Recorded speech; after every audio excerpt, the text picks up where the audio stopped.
Galera, tudo bem? Sejam bem-vindos a mais um vídeo do canal Paideia. Hoje para a gente retomar e falar um pouco mais sobre o nosso tão fantástico antigo Egito. Mas hoje o nosso vídeo tem um tema especial ou fundamental para compreender um pouco melhor a história dessa magnífica e faraônica civilização, literalmente.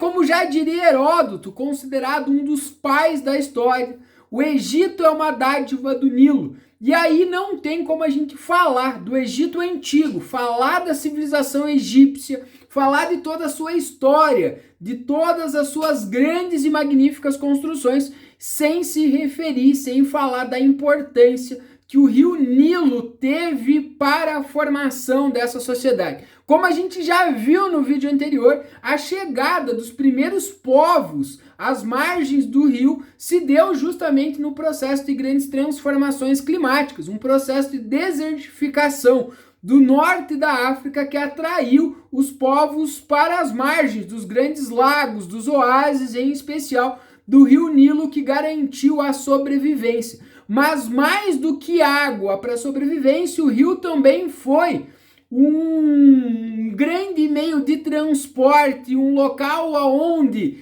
circulou mercadorias, comércios, riquezas, conhecimentos, já que o comércio nem sempre é apenas a troca comercial de um produto, mas com ele também vem as consequências de trocas de informações, conhecimentos, visões de mundo e literalmente o rio Nilo cortava boa parte do território norte-africano, colocando em contato várias das culturas, civilizações e também atividades comerciais nesse sentido. Então falar do Egito é falar da importância que o rio Nilo teve para essa civilização. Então, em um primeiro aspecto, sim, a sobrevivência. O rio deu condições de água, evitou a fome, já que criava as condições ideais para a prática da agricultura, O seu processo, de fertilização natural criou áreas férteis que foi possível a prática e o desenvolvimento da prática da agricultura,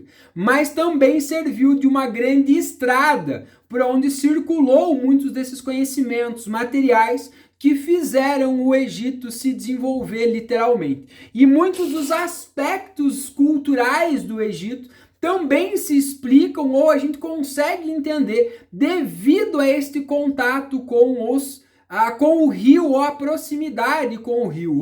Como, por exemplo, durante o rio Nilo era literalmente um divisor de águas. Se vocês pegar e investigar as concepções religiosas, do lado leste do rio, do lado direito do rio, os egípcios acreditavam que ali estava o Império dos Vivos. Do lado oeste, aonde o sol se punha ali, eles consideravam o Império dos Mortos. Por isso, os egípcios basicamente construíram a grande maioria dos seus cemitérios sempre do lado esquerdo do rio, Porque devido a esta leitura e interpretação que eles faziam deste momento, desta condição, dessa perspectiva.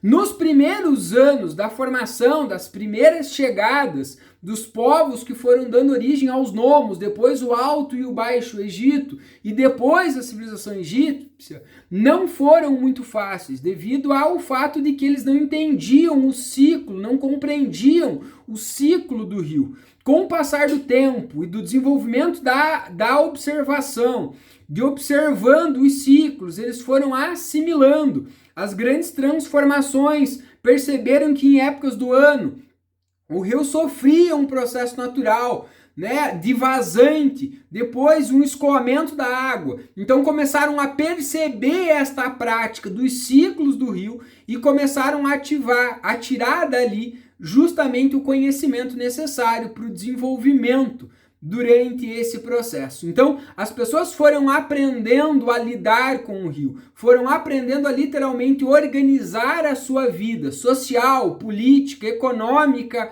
cultural, a partir daquilo que era a dinâmica literalmente do rio, a velocidade do rio, o tempo do rio, e foram aprendendo a conviver e tirar proveito, porque muitas vezes olhamos para esses momentos de, por exemplo, grandes enchentes, que é o que o rio fazia naturalmente, a gente olha e lembra sempre de destruições, né, de coisas, geralmente de coisas atreladas a coisas ruins, mas os egípcios aprenderam a conviver e tirar os benefícios desse processo das cheias do rio Nilo, já que o rio fazia esse processo da fertilização e gerava esses ciclos, né? E aonde os egípcios vão literalmente organizar todo o ritmo da sua vida. Então, quando olhamos para a cultura egípcia, entender o ritmo de vida dos egípcios é olhar para o rio, entender as épocas de cheia, a época de vazante, a época de seca, e aí se entende basicamente como os egípcios organizavam a sua vida. Um dos maiores exemplos disso é o calendário egípcio, né? O calendário egípcio é um calendário muito preciso com o nosso, um calendário de 365 dias divididos em 3 épocas de 120 dias, sendo que a última época eles acrescentavam 5 dias a mais, ao qual eles acreditavam que era o dia em que os deuses tinham sido criados, literalmente. Então a primeira fase, a época das cheias, ia de junho até novembro, que era a época onde acontecia a irrigação e a adubação da terra, né, para que eles pudessem produzir. A segunda era a estação da vazante, que ia de novembro até mais ou menos março, quando aproveitavam, preparavam a terra, produziam, plantavam e colhiam. E a última estação era a estação de Shemu, né, que era a estação da época da seca, que era quando acontecia a colheita antes de dar início ao novo ciclo.